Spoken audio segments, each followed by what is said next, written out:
Radio Educación presenta Diabetes y yo. Sondeos, reportajes, tips, cápsulas de salud y mucho más. Propuestas para lograr una mejor calidad de vida. Diabetes y yo. Infarto cerebral, estrategia Angels.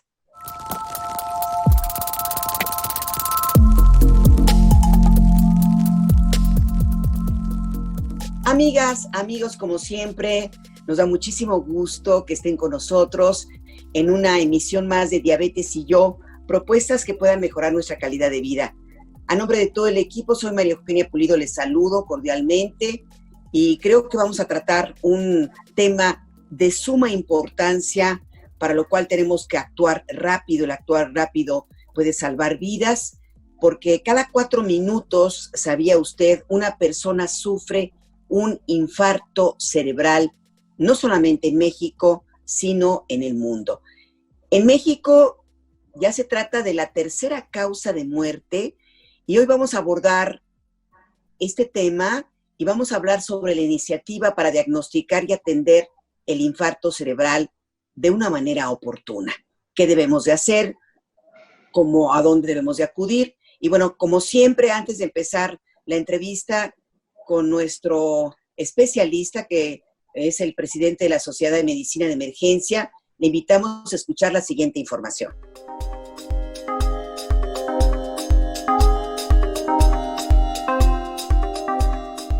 Seguramente usted lo ha escuchado como infarto cerebral o ictus. La enfermedad vascular cerebral es una alteración de las neuronas que provoca que disminuya la llegada de la sangre al cerebro. Esta falta de flujo sanguíneo provoca alteraciones momentáneas o permanentes. Como podrá escuchar en este programa, la atención oportuna de un accidente cerebrovascular puede salvar vidas o evitar daños permanentes en el organismo. De hecho, cada 30 minutos, un paciente con ictus que podría haberse salvado muere o queda impedido de forma permanente porque recibió tratamiento tardíamente o en el hospital equivocado. Es muy importante estar atentos a los síntomas. Los más notorios son alteración repentina de la visión en un ojo o ambos, pérdida repentina de la fuerza de un brazo, una pierna o ambos, sensación de hormigueo en la cara, brazo o pierna, dolor de cabeza, desequilibrio o problemas para hablar, entre otros.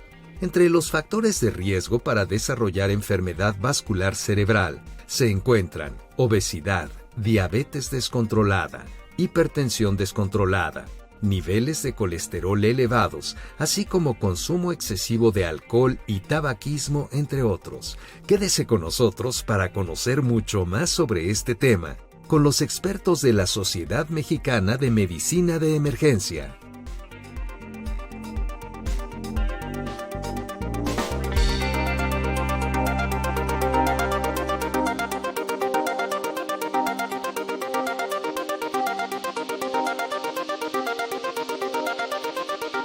Muchas gracias por acompañarnos en una nueva edición de Diabetes y yo. Por cuarto año consecutivo, la Sociedad Mexicana de Medicina de Emergencia y la iniciativa Angels suman esfuerzos para mejorar la detección, el diagnóstico y el tratamiento de los pacientes que llegan a tener infarto cerebral. Le invitamos a que nos acompañe en esta hora para conocer las señales de alerta y qué debemos de hacer si se presenta un caso entre nuestros seres cercanos e incluso nosotros mismos. Para empezar a hablar de infarto cerebral, vamos a presentar a nuestro invitado de esta tarde. Nos acompaña el doctor Daniel Sánchez Arriola, especialista en medicina de urgencias.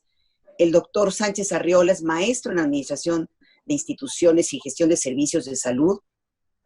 Es actualmente presidente de la Sociedad Mexicana de Medicina de Emergencia, está adscrito al servicio de urgencias también en el Hospital ABC de Santa Fe y también subdirector nocturno del Hospital General La Villa de la Secretaría de Salud de la Ciudad de México. Doctor Nuevamente, porque ya ha estado con nosotros en otras ocasiones, le damos la bienvenida. ¿Cómo está? Bien, muchas gracias, María Eugenia. Encantado de poder estar con ustedes el día de hoy y sobre todo de darme la oportunidad de hablar de este tema tan importante que es el infarto cerebral. Doctor, conocido como infarto cerebral, accidente cerebrovascular, ictus o derrame cerebral. Doctor, díganos exactamente en términos pues más sencillos para que todos entendamos, pues, ¿qué es el infarto cerebral?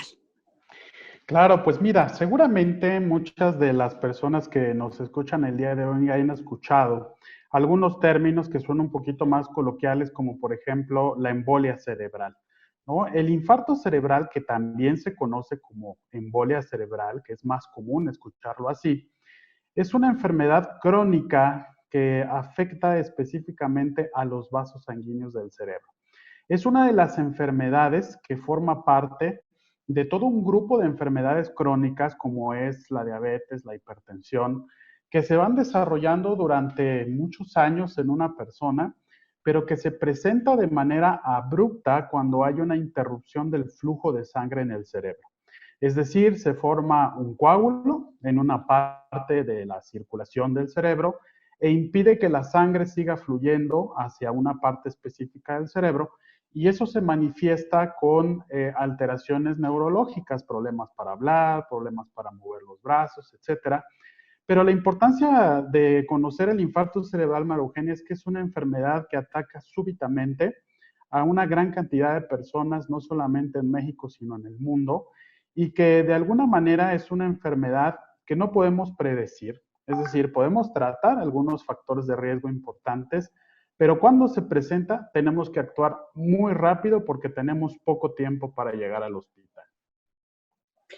¿Y cuáles son los síntomas para que nos demos cuenta, los síntomas de alerta, doctor? ¿O se pueden parecer a otro tipo de padecimientos? ¿Cuáles son? Pues mira, a diferencia de otras enfermedades, el infarto cerebral puede presentarse pues de manera rápida, como ya los mencioné. Normalmente una persona puede estar bien, normal, sin ningún síntoma, y de repente empezar con alteraciones neurológicas. Te platico rápidamente que bien lo decías tú, como lo mencionaste al principio, en lo que estamos nosotros hablando en esta charla el día de hoy. Lamentablemente, cada 4 minutos una persona en el mundo va a sufrir un infarto cerebral. O sea, estamos hablando más o menos de una incidencia en México de casi 230,000 casos, 230 casos por cada 100,000 habitantes. Y bueno, son casi 1,5 millones de personas que lamentablemente pues quedan con secuelas neurológicas a consecuencia de esta enfermedad. Y bueno, el infarto cerebral, antes decíamos que era una enfermedad que era muy característica de personas de más de 55 años, es decir, 50, 60 años aproximadamente, pero la realidad es que hoy en día estamos viendo personas mucho más jóvenes, 35 años, 40 años, que con estos factores de riesgo pues se van a presentar a las salas de urgencias. Y bueno, conocer los síntomas, como tú bien preguntas, es muy importante. Fíjate bien, por ejemplo, un caso de una persona que se lleva en la calle las manos al pecho, ¿no? Y alguien la ve y dice que tiene dolor en el pecho. Bueno, la mayoría de nosotros pensaríamos, inclusive sin ser médicos, que esa persona está sufriendo un infarto al corazón. Eso es muy común cuando vemos esos síntomas, pero a diferencia del infarto cardíaco, el cerebro no duele, no causa dolor en los momentos de infarto. Entonces, va a producir otros síntomas y los más comunes de todos son 3, muy importantes. El primero es una alteración en la simetría de la cara. Es decir, podemos tener la caída de la comisura labial hacia alguna parte de los dos lados o la caída de un párpado. Podemos tener también dificultad para hablar, es decir, arrastramos las palabras.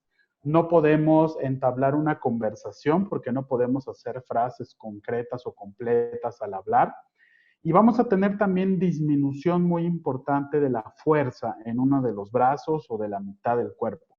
Las personas no van a poder tomar un objeto con las manos o inclusive en casos más severos, inclusive el poder caminar. Y bueno, estos síntomas los hemos asociado a una estrategia de un acrónimo que queremos dar a conocer a la población y que ha resultado muy bueno, que se llama camaleón. La palabra camaleón hace la similitud con los síntomas de un infarto cerebral. K significa cara colgada, es decir, la cara cuelga de alguno de los dos lados. Ese es K. Mano pesada quiere decir que tenemos alteraciones de la fuerza. Le significa alteraciones del lenguaje, no podemos hablar bien o arrastramos las palabras. Y on, que es la parte más importante, es un llamado a la acción para que la población llame rápidamente al 911 y podamos trasladar a esa persona al hospital lo más rápido posible. Doctor, y quisiera preguntarle también, ¿qué es lo que nos podría pasar? O sea, la alimentación, la forma de vivir, pues también nos condiciona a poder sufrir un tipo de evento como este accidente cerebrovascular. No sé, quizá tenemos colesterol en la sangre, también tiene que ver, o alguna arteria se tapó. O sea, sí estoy un poco cercana a que podemos prevenirlo, doctor.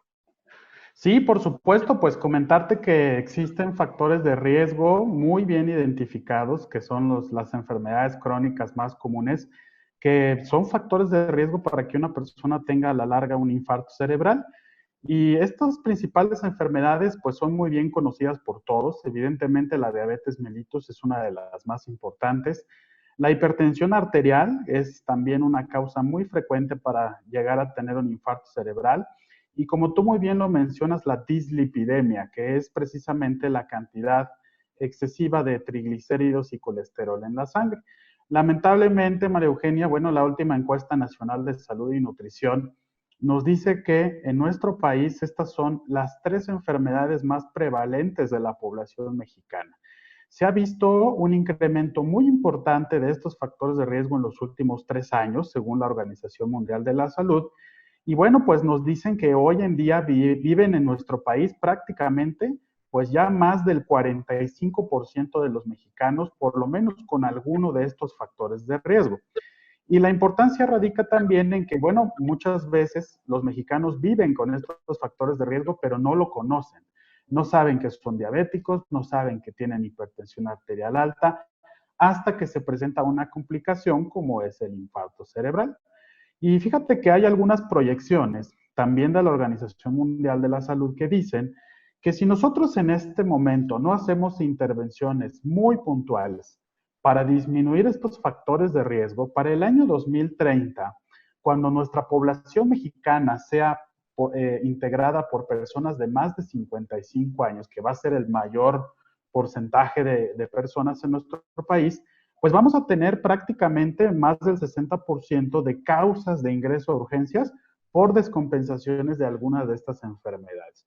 Y por eso el infarto cerebral, pues en los últimos años ha ido ganando ese nivel de mortalidad.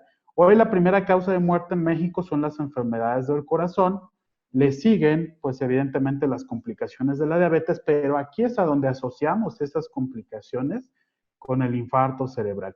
Y cuando una persona pues no fallece por infarto cerebral, pero tampoco recibe un tratamiento a tiempo, quedan con secuelas neurológicas muy importantes y está, por ejemplo, costeado que el atender a un paciente con infarto cerebral con una secuela puede llegar a costar hasta 800,000 pesos anuales. Y esto es un grave problema porque, bueno, pues estos gastos, ¿verdad?, no los asume el sistema de salud, sino que los asume pues la familia, ¿no? Es decir, aquellos que están encargados del paciente. Y bueno, pues muchas veces se trata de pacientes que lamentablemente están dependientes de cuidados de otra persona o dependientes de cama, y ahí es a donde vienen pues también las complicaciones a largo plazo. Así que pues estos factores de riesgo son los más importantes a identificar en estos casos, y si nosotros prevenimos estos factores de riesgo, seguramente, María Eugenia, no tendremos en un futuro pues la necesidad de acudir a una sala de urgencias por tener a un paciente con infarto cerebral. Doctor, ¿de qué se trata la iniciativa Angels? ¿Nos puede platicar? Sí, claro, pues mira, esto es un trabajo muy importante que ha hecho últimamente la Sociedad Mexicana de Medicina de Emergencia, porque bueno, pues los médicos que estamos en el área de urgencias nos hemos dado cuenta que este es un problema grave de salud que tenemos que atender.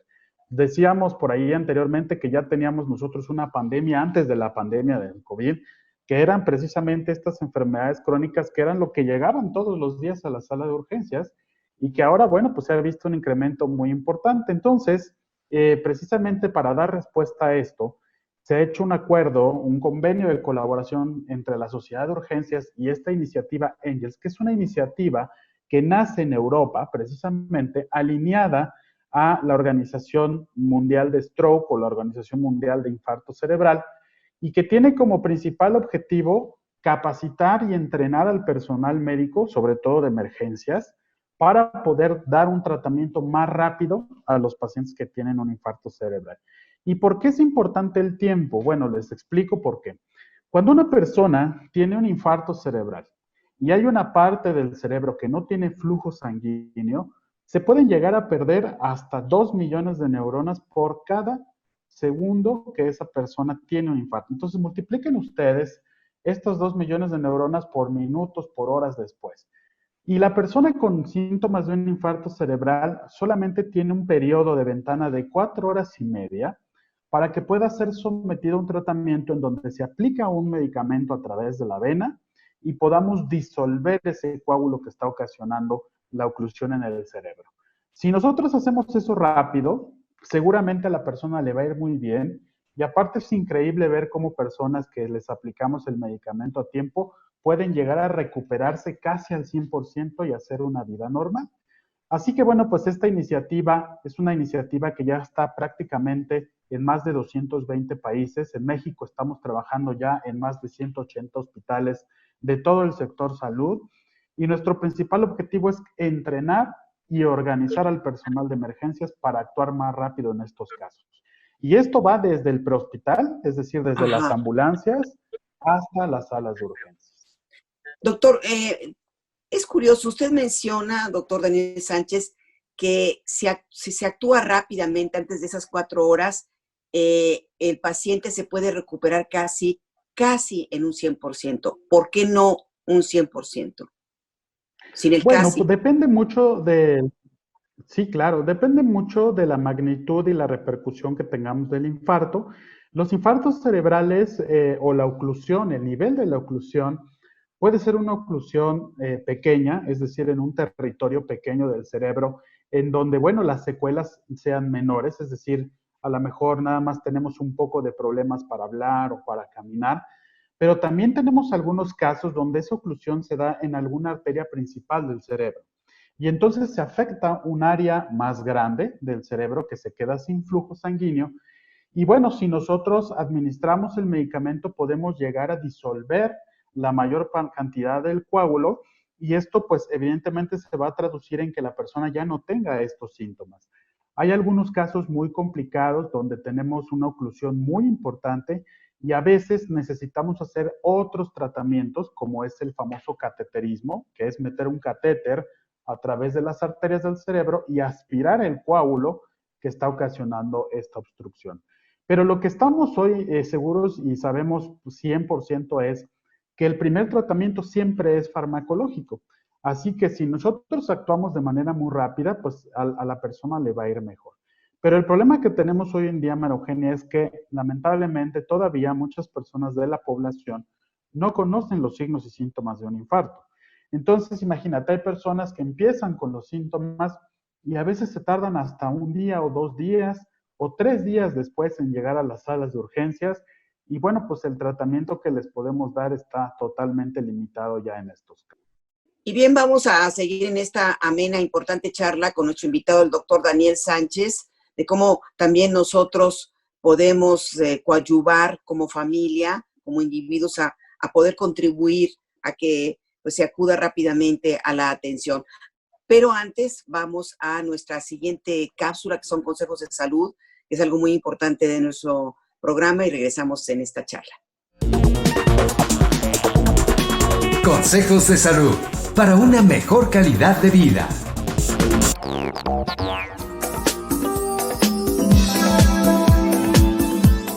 Hola, ¿cómo estás? Mi nombre es Mónica Hurtado, la nutrióloga de Quiero Saber Salud. Y este viernes te saludo con muchísimo gusto, te mando un abrazo, te mando una sonrisa y bueno, pues gustosos de que estés escuchando el programa de Diabetes y Yo. El día de hoy te voy a platicar algo que a lo mejor no tendría nada que ver con la diabetes, aunque al final te vas a dar cuenta que sí.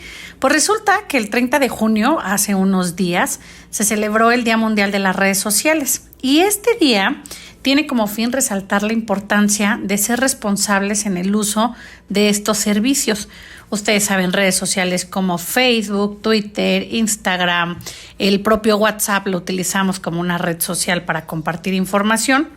Y bueno, pues esta fecha existe desde el año 2010 y tiene como objetivo apoyarse en estas plataformas como un medio de comunicación para mantenernos informados. Ahora bien, sabemos que cada año o cada segundo estas redes sociales se han convertido en una fuente de conexión a nivel global, a nivel mundial, a nivel internacional. Y nos permite conectarnos con millones de personas en tiempo real y en espacio real. Hoy me parece que durante la pandemia pues ha tenido una función muy importante estas redes sociales en cuestión de estar conectados. Podemos estar conectados con nuestros familiares a lo mejor de otro país, de otro estado. Podemos hacer videollamadas, podemos hacer grupos y podemos compartir información que nos es de mucha ayuda. Por eso es que me pareció importante comentarles a ustedes. ¿Por qué? Bueno, pues porque sabemos que cuando se vive con diabetes es importante que estemos bien informados. Y cuando decimos bien informados, pues aquellas personas que puedan tener acceso con un médico, con un nutriólogo, con un psicólogo, con un activador físico, pues van a tener la información de primera mano. Pero para aquellas personas que a lo mejor por cualquier condición no han podido llegar a un educador en diabetes, a algún profesional de la salud, hay redes sociales que nos pueden brindar información verídica y confiable, que eso es lo más importante. El objetivo de hoy platicarles de esto es justamente que sepamos diferenciar una fuente confiable de una no confiable. En temas de diabetes, una de las páginas que más información brindan y de confiabilidad y de confianza, es la página de la Federación Mexicana de Diabetes y esta la pueden encontrar ustedes tecleando así www.fmdiabetes.org y ahí vienen diversas publicaciones desde qué hace la Federación Mexicana de Diabetes, qué cursos tienen para pacientes y familiares, qué cursos hay para profesionales de la salud, viene información sobre el ABC de la diabetes, desde el corazón, desde hipertensión, desde los riñones, desde cómo debe ser tu automonitoreo, cuáles de las tecnologías que se usan para diabetes, bien especificado para diabetes tipo 1, tipo 2, diabetes gestacional, educación en diabetes, etcétera. Y viene también, por supuesto, está una zona médica que esta es exclusiva para los profesionales de la salud, en la cual, pues van a encontrar diversos cursos, diplomados y actividades. Ahora bien, ¿qué otra de las páginas, digamos como sencillas, podemos encontrar en el internet? Hay una página que se llama Beyond Type 1, se escribe B grande, E, Y, O, N, D, Type, de Type, se escribe Type, T, Y, P y E, 1. Y en esta página ustedes también van a poder encontrar diversas publicaciones, muchísima información, guías para un mejor control, guías de diabetes tipo 1 para los amigos y la familia, porque acuérdense que cuando nos diagnostican diabetes, pues parece que se nos viene el mundo encima. Pero hay páginas que nos pueden ayudar a afrontar todo este cúmulo de emociones que se tienen cuando nos diagnostican. Y pues estas hoy son 2 páginas que yo les recomiendo para que ustedes puedan compartir esta información. Y recordemos que las redes sociales son importantes, pero que debemos de tener una cierta responsabilidad al usarlas. Así es que yo los invito a que ustedes vayan identificando cuáles redes sociales y qué información contenida en ellas es más confiable. Yo me despido, soy Mónica Hurtado, la nutrióloga de Quiero Saber Salud, y por supuesto los invito a que consulten nuestra página www.quierosabersalud.com.mx. Bonita tarde.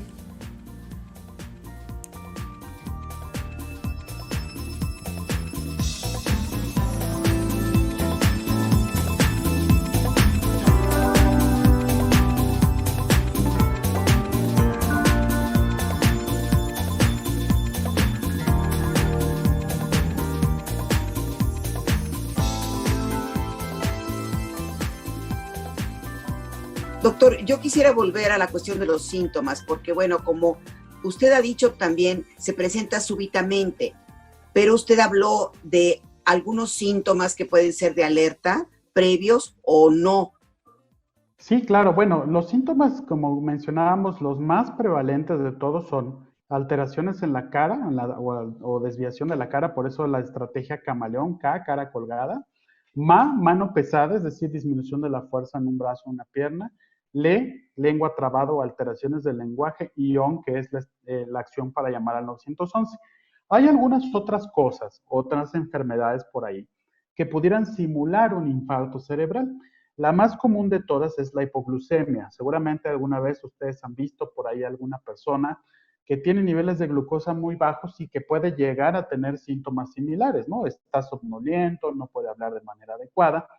Pero cuando tenemos una persona con niveles de glucosa normales y tiene estos síntomas, entonces la causa más común de la que tenemos que pensar siempre, pues es el infarto cerebral. Y precisamente aquí viene la importancia de reconocer esto a tiempo, porque está muy bien demostrado que el hecho de que una persona identifique rápidamente los signos y síntomas, active el sistema de emergencias, le llame a una ambulancia y lo traslade al hospital más adecuado, que esto también es bien importante, incrementa las posibilidades de sobrevida. Y fíjate, yo lo digo así porque es la realidad, el hospital más adecuado es algo que tenemos que considerar muy bien. Para poder atender a un paciente con infarto cerebral en un hospital tiene que haber un médico de urgencias, tiene que haber un tomógrafo, que es un estudio que se hace para ver una foto del cerebro por dentro, y sobre todo el medicamento que le aplicamos a estos pacientes. Entonces, a veces, pues los pacientes pueden llegar a un centro de salud o a una unidad de medicina familiar donde no cuentan con todos los recursos y por eso la importancia de identificar los síntomas para trasladarlo al hospital más adecuado en el menor tiempo posible. Pues detección, diagnóstico y tratamiento son así los ejes fundamentales de esta iniciativa, doctor. ¿Cómo podemos como sociedad, como familia, como individuos contribuir a esta causa? Esa es una pregunta muy importante para nosotros porque estamos conscientes y aparte estamos convencidos, María Eugenia, de que la población tiene un papel muy importante para poder cambiar el curso de esta enfermedad. Y bueno, no necesariamente tenemos que capacitar solamente al personal médico, por eso decimos que la comunidad juega un papel muy importante en estos casos. Fíjate que en estudios que se hicieron en Estados Unidos, de llamadas al 911 en casos reales de infartos cerebrales, menos del 50% de esas llamadas, realmente quien habló para reportar y pedir una ambulancia estaba sospechando un infarto cerebral. Eso quiere decir que todavía, por supuesto en México también, nos hace falta todavía conocer a ciencia cierta cuáles son estos signos y síntomas. Entonces, si yo tengo una persona en casa, mi tío, mi abuela o alguien que tenga más de 55 años, que tenga alguno de estos factores de riesgo como diabetes, hipertensión, dislipidemia, pero que además lleve tratamientos irregulares, ¿no? Porque esto es otro factor de riesgo también, y súbitamente presenta alteraciones para hablar, asimetría de la cara o del lenguaje o de la fuerza, no tenemos que esperar mucho tiempo y pedir el auxilio para poder trasladar a un hospital. Cuando el paciente llega al hospital e identificamos estos signos y síntomas, nosotros activamos un código especial para poder actuar más rápido todavía. Y entonces acortamos tiempo y la meta principal es estar administrando este medicamento en menos de 4 horas y media para darle a estos pacientes pues lo que queremos, que es una segunda oportunidad de vida y que puedan llegar a tener una vida normal. Usted mencionaba que la diabetes también es un factor de riesgo. La obesidad, la diabetes, ¿por qué la diabetes es un factor de riesgo para que se pueda presentar un accidente cerebrovascular? Claro, bueno, pues está demostrado que los pacientes que cursan con diabetes mellitus, sobre todo diabetes mellitus tipo 2, y bueno, muchos de esos pacientes que también se asocian a otros factores de riesgo como la hipertensión, la obesidad y la dislipidemia, son factores de riesgo muy importantes para producir trombosis. La trombosis es uno de los principales enemigos que tenemos hoy en día y que está ocasionando una gran cantidad de fallecimientos a nivel mundial. Y esta trombosis, que es la formación de coágulos en las arterias, pues se presenta en muchas partes. Puede estar en el corazón, puede estar en arterias centrales o periféricas, y una muy importante es el cerebro. Entonces, una persona que tiene diabetes mellitus puede llegar inclusive a tener 5 a 6 veces más probabilidades de tener un infarto cerebral por arriba de los 55 o 60 años. Si a eso le sumamos el descontrol, es decir, tener glucemias muy elevadas por mucho tiempo, no tener un tratamiento adecuado, pues todavía incrementamos más el riesgo de tener trombosis. Y esto se puede presentar o con un infarto al corazón o con un infarto cerebral, dependiendo del lugar o del sitio que esté afectado. Así que, bueno, pues la recomendación para la población es no abandonar sus tratamientos, seguir, muy importante, haciendo controles periódicos de triglicéridos, de colesterol en la sangre, y tener sus controles de presión arterial muy bien hechos y muy estrictos para prevenir que en algún momento desarrollemos un infarto cerebral y entonces sea demasiado tarde para poder tener un tratamiento. Ya lo mencionó, doctor, pero me gustaría que como una medida de prevención nos explique, nos diga nuevamente cuál es la relación que tiene la elevación de las grasas en la sangre como el colesterol malo, porque hay el colesterol bueno. ¿Por qué es tan peligroso esto para que se pueda presentar un accidente cerebrovascular? Sí, claro. En esta situación es exactamente la misma que pasa, por ejemplo, en la que causa los infartos cardíacos, ¿no? ¿Qué pasa cuando tenemos niveles elevados de colesterol y triglicéridos en sangre? Bueno, pues se van depositando a través de las diferentes arterias en el corazón, en el cerebro, y forman una placa, ¿no? Una placa que está compuesta precisamente por ácidos grasos, por triglicéridos, por plaquetas, por colesterol. Y esta placa se va formando hasta que va disminuyendo el flujo sanguíneo de la arteria. Pero va a llegar un momento en el que esta placa va a ocluir completamente la arteria, o lamentablemente esta placa se puede romper dentro del vaso sanguíneo y entonces migra una parte de esa placa y va a obstruir una parte de la circulación. Por eso, la mayoría de estas enfermedades se presenta de manera súbita, porque es una migración y una oclusión súbita del sistema circulatorio que no vamos a poder predecir de alguna manera y que se va a presentar con estas complicaciones. Entonces, por ejemplo, pacientes con niveles de colesterol muy elevados o triglicéridos muy elevados, que no hagan dieta, que no tengan ejercicio y sobre todo aquellos que lo necesitan, que no tomen un tratamiento médico, seguramente van a tener factores de riesgo muy importantes para tener un infarto. Fíjate que hay otra presentación de la enfermedad vascular cerebral que es la hemorragia. A lo mejor la gente la conoce como derrame cerebral, pero en la presentación en general, las hemorragias cerebrales se presentan solo en el 10% de los casos y el infarto cerebral hasta en el 80% de los casos de una enfermedad vascular. Entonces, sigue siendo la causa más importante de enfermedad del cerebro a causa de esto. Y bueno, pues en México es la primera causa de discapacidad después del Alzheimer o de la demencia vascular. Así que pues es algo muy importante. Ahora, se puede presentar, por ejemplo, en el derrame cerebral, ¿por qué es un poquito más raro que se presente? Porque también al haber un derrame cerebral, pues también mata las neuronas, ¿no? O sea, ¿el efecto Sí, sería el mismo o no es tan grave? No, los dos son muy graves, solamente que a diferencia del infarto, el derrame cerebral o la hemorragia no es causada por una acumulación de una placa de colesterol, sino que esta se ocasiona porque hay una ruptura del vaso. Es decir, el vaso, en lugar de formarse una placa, se rompe también súbitamente y la sangre sale alrededor del cerebro. Es más asociada un derrame cerebral o una hemorragia a la hipertensión arterial. Los pacientes que están hipertensos mucho tiempo o que llegan a hacer emergencias hipertensivas, es decir, presiones arteriales muy elevadas en un tiempo muy corto de rango de tiempo, pueden desarrollar un derrame cerebral. Pero a diferencia del infarto, un derrame cerebral a veces hay muy poco que hacer porque el vaso está roto, hay que hacer procedimientos más complicados y el pronóstico lamentablemente es muy malo. A diferencia del infarto, en el infarto cerebral sí podemos dar un tratamiento y aunque sea un infarto considerable, Si nosotros administramos el medicamento, pues esa persona puede llegar a recuperar sus funciones neurológicas, siempre y cuando, como ya lo mencioné, llegue en un periodo de ventana pues muy importante, que son 4 horas y media, que es el tiempo mínimo que tenemos para recuperar. Por eso decimos en este caso que tiempo es cerebro, porque a mayor tiempo se tarda una persona en llegar, mayor probabilidad de secuelas permanentes va a tener. Doctor, ¿se puede presentar en la misma familia? Es decir, ¿podemos hablar de factor hereditario en estos casos?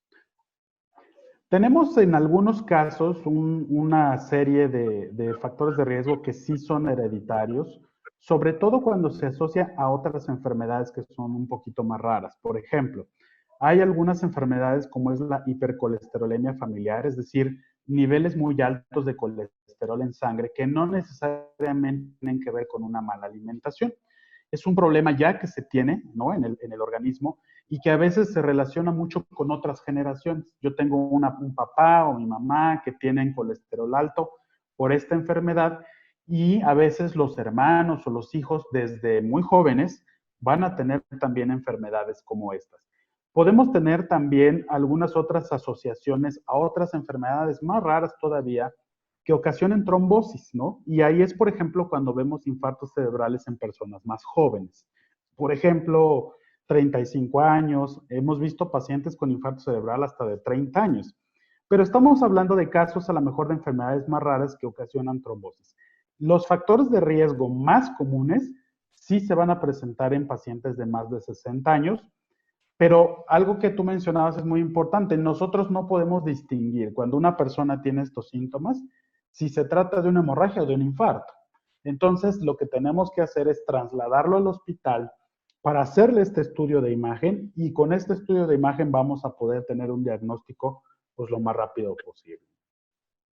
Doctor, el infarto al miocardio es también una de las causas de muerte también, y de muerte súbita, ¿no? En las personas. Pero ¿puede tener alguna relación uno con otro también en cuanto a los factores de riesgo? O sea, o un infarto al corazón es una persona que necesariamente estuvo enferma y no lo sabía, o a una persona aparentemente normal también le puede pasar. Sí, sí tiene una asociación muy importante, porque esta misma formación de la placa de colesterol en el corazón se forma también en el cerebro. Es decir, si una persona tiene ya la formación de diversas placas de colesterol en el corazón, seguramente las tiene también a nivel cerebral. A veces, por ejemplo, los pacientes desarrollan arritmias, que es un latido anormal del corazón, que esa es otra causa de infarto también cerebral. Y cuando hay una arritmia cardíaca, se desprende por ahí un coágulo que viene del corazón y migra hacia el cerebro y causa un infarto cerebral. Realmente está relacionado en todo de manera muy íntima, porque los pacientes con enfermedades cardiovasculares con riesgo de trombosis cardíaca también tienen un riesgo muy elevado. Este es un tipo de infarto que es más común, es un infarto donde migra un coágulo del corazón, pero tienen toda la asociación. Por eso decimos que la primera causa de muerte son las enfermedades cardiovasculares y luego la diabetes, pero la tercera causa de muerte son los infartos cerebrales, porque es la consecuencia de las dos anteriores, que tienen mucho que ver entre sí. ¿Cuáles serían las medidas de prevención para tratar en lo más posible de prevenir esto? Pues lo más importante es saber primero si tenemos factores de riesgo, María Eugenia. Lo más importante es eso. Primero, investigar, ir al médico, hacer una evaluación. A veces, aunque no tengamos síntomas de nada, solamente por factores de riesgo familiares o hereditarios, ¿no? Si yo tengo mamá, papá diabéticos o abuelos, o tengo una línea, por ejemplo, ahí hereditaria de alguna enfermedad, lo primero que tengo que hacer es someterme a un diagnóstico. Es decir, tengo que saber si tengo factores de riesgo o el diagnóstico de diabetes mellitus. Tengo que hacerme chequeos de colesterol y triglicéridos por lo menos cada 6 meses para poder valorar cómo está esta función, estos niveles de triglicéridos en sangre. Si en algún momento presento síntomas como dolor de cabeza, oídos tapados, y puedo pensar que estoy teniendo presiones altas, hay que acudir al médico para hacer precisamente determinaciones de la presión y tratar de controlar todo esto. Si yo tengo una obesidad muy importante y le sumo otro factor como estos, pues tengo mucho riesgo de llegar a urgencias con un infarto cerebral. Así que el ejercicio, la dieta y la prevención de estas enfermedades crónicas nos van a prevenir a la larga que yo tenga que llegar a la sala de urgencias, lamentablemente con un infarto. Y algo muy importante pues son los tratamientos, porque bueno, pues ahora en la pandemia seguramente ustedes se dieron cuenta que muchos de los servicios de consulta externa estuvieron cerrados. Lo único que estaba abierto eran las salas de urgencias y había muchos pacientes que desafortunadamente durante este año y medio no recibieron seguimiento en sus consultas. Algunos abandonaron sus tratamientos y entonces precisamente ahora estamos viendo una gran cantidad de pacientes que llegan con infarto al corazón, con infarto cerebral, porque no tuvieron un tratamiento y un seguimiento durante la pandemia. Dice la Organización Mundial de la Salud que en un año y medio de pandemia por COVID, tuvimos un retroceso de 10 años en el control de nuestras enfermedades crónicas en México, lo cual quiere decir que tenemos que trabajar todavía más para disminuir nuestros factores de riesgo y evitar tener un infarto cerebral después de los 55 años.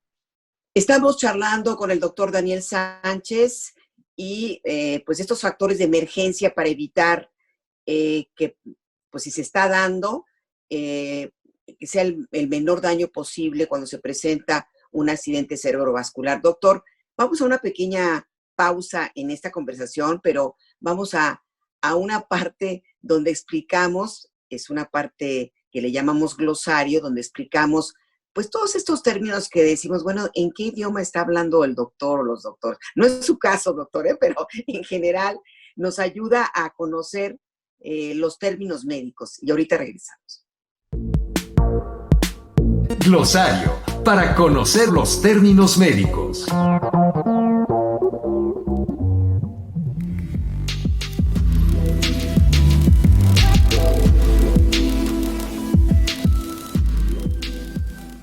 Coágulo, masa que se forma cuando la sangre se endurece, pasando de su estado líquido a sólido. Alteraciones neurológicas, enfermedades del cerebro, la médula espinal, los nervios craneales y periféricos, el sistema nervioso autónomo, las raíces nerviosas, la placa neuromuscular y los músculos. Flujo sanguíneo es la cantidad de sangre expulsada por el corazón en la aorta por minuto. Oclusión, bloqueo del suministro de sangre en una de las pequeñas arterias. Arterias, vasos por los que circula la sangre del corazón a los tejidos, con el oxígeno y los nutrientes requeridos para estos. Cateterismo, procedimiento no invasivo para diagnosticar obstrucciones en arterias coronarias. Farmacológico, relacionado con los medicamentos o con la ciencia que estudia su composición y propiedades. Hipoglucemia, nivel de azúcar en sangre más bajo que lo normal. Se considera hipoglucemia debajo de 70 miligramos sobre decilitro. Diabetes tipo 2, condición que dura toda la vida, en la cual hay un alto nivel de azúcar o glucosa en la sangre. La diabetes tipo 2 es la forma más común. Trombosis, formación de un coágulo de sangre en el interior de un vaso sanguíneo o en el corazón. Hemorragia, salida de sangre de las arterias, venas o capilares por donde circula, especialmente cuando se produce en cantidades muy grandes. Colesterol, sustancia grasa natural presente en todas las células del cuerpo humano, necesarias para el normal funcionamiento del organismo.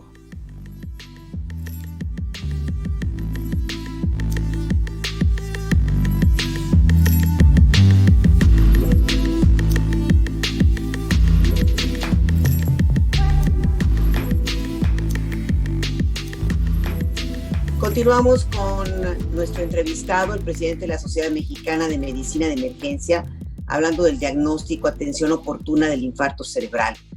Doctor, ¿qué sucede si, pues sí, estamos alertas y llamamos a los servicios de salud y no acuden rápido? Porque eso de las 4 horas que usted dice que son muy importantes, a veces llegan en 6 horas, 7 horas, ¿qué hacemos? Sí, María, ese es un tema bien importante. Mira, no sé si ustedes se acuerdan, porque eso fue un caso muy sonado, ¿no? Muy famoso. Aquí en la Ciudad de México hubo una persona que en el metro, en las instalaciones del metro, presentó signos de un infarto cerebral. Entonces, bueno, esa persona la metieron a una de las oficinas del metro y por ahí decían que estaba intoxicada, ¿no? Que estaba bajo influjos del alcohol. La tuvieron lamentablemente casi 6 horas en esa oficina, después la sacaron afuera de una de las estaciones del metro. Y bueno, pues por ahí la atendieron casi 10 horas, 11 horas después, ¿no? La persona fue trasladada a un hospital de la Ciudad de México y lamentablemente falleció por un infarto cerebral. Hay muchos factores que pueden llegar a pasar en esta situación. Lo del 911 es un tema muy importante y te voy a platicar por qué, por dos situaciones. Primero, porque lamentablemente todavía en nuestro país nos hace falta trabajar mucho en una cultura de las emergencias en México.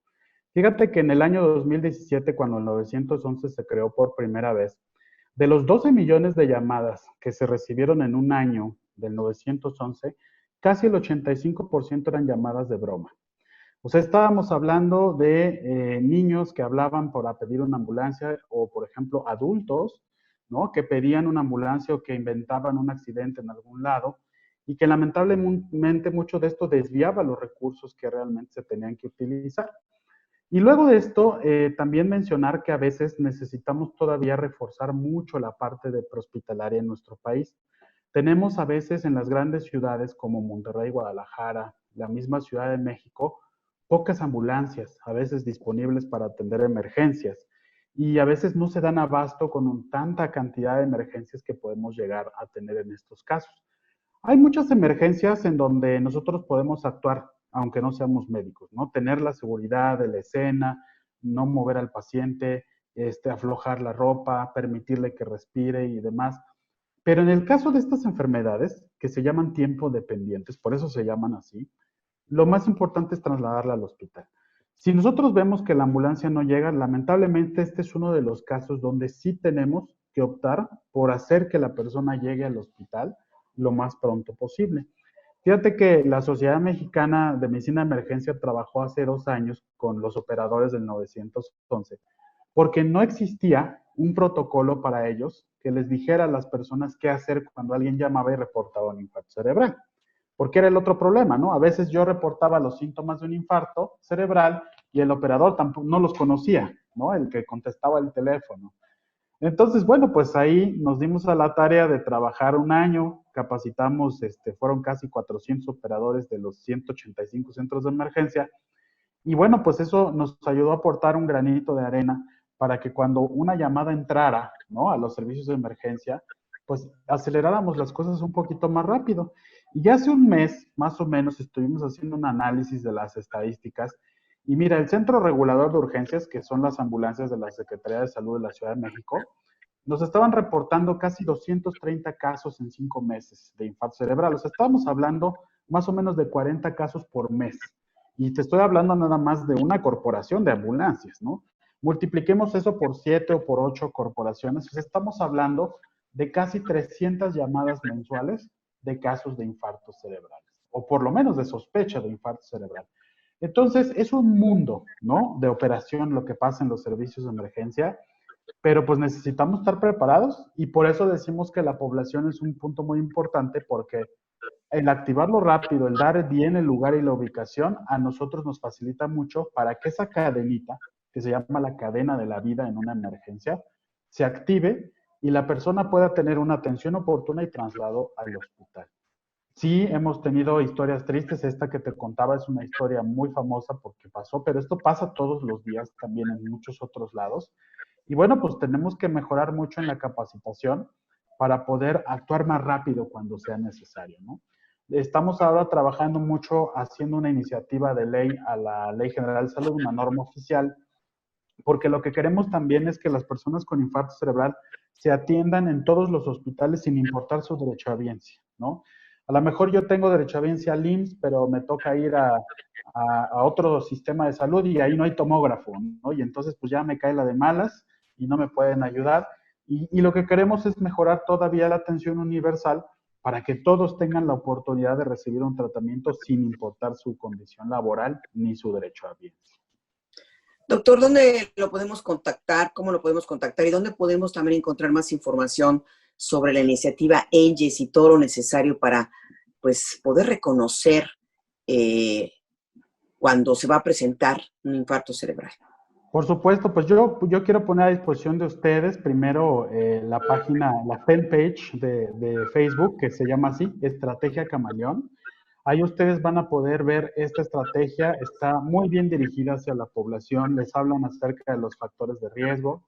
Tenemos también la página de Facebook de la Sociedad Mexicana de Medicina de Emergencias o la página web que es www.smme-ac.com, en donde con todo gusto también pueden entrar y consultar alguna información. Está nuestra sala de prensa donde hemos también comentado mucho acerca de esto del infarto.